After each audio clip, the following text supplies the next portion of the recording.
Hello دوستو، السلام علیکم۔ کھویا ہوا خزانہ۔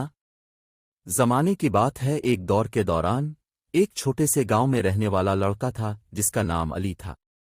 علی ایک مخلص اور خوش رہنمائی بھری ذہانت رکھتا تھا، لیکن اس کے گاؤں کی آبادی بہت کم تھی اور وہاں کی معاشرتی حالات بھی کمزور تھیں۔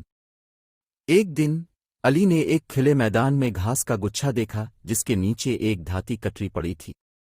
علی نے دھاتی کٹری کا اندر کی جانچ کی اور اس میں دیکھا کہ ایک پرانا خزانہ چھپا ہوا تھا۔ اس خزانے کی تلاش میں اس نے گاؤں کے اچھے دوستوں کو شامل کیا۔ علی کے دوستوں نے مل کر اس خزانے کی تلاش میں شروع کی اور وہ مخلصی سے کام کرتے رہے۔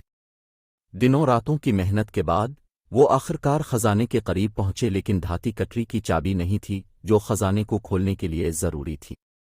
علی اور اس کے دوست اکھڑ پڑے اور پریشان ہو گئے کہ کیسے خزانے کو کھولا جائے۔ انہوں نے کئی طریقوں کو آزمایا، لیکن کچھ نہ کچھ کامیابی نہیں ملی۔ ایک دن ایک پرانا آدمی گاؤں آیا جس نے سنا کہ علی اور اس کے دوست خزانے کے بارے میں بات کر رہے ہیں۔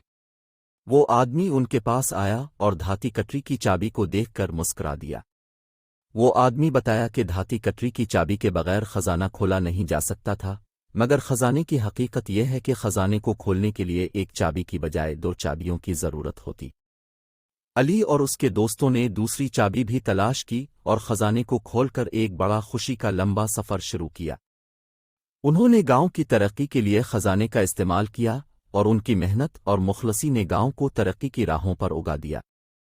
مورل: یہ کہانی ہمیں یہ سکھاتی ہے کہ مشکلات کا سامنا کرتے وقت مخلصی اور تواضع سے کام لینا کیسی بڑی بات ہوتی ہے۔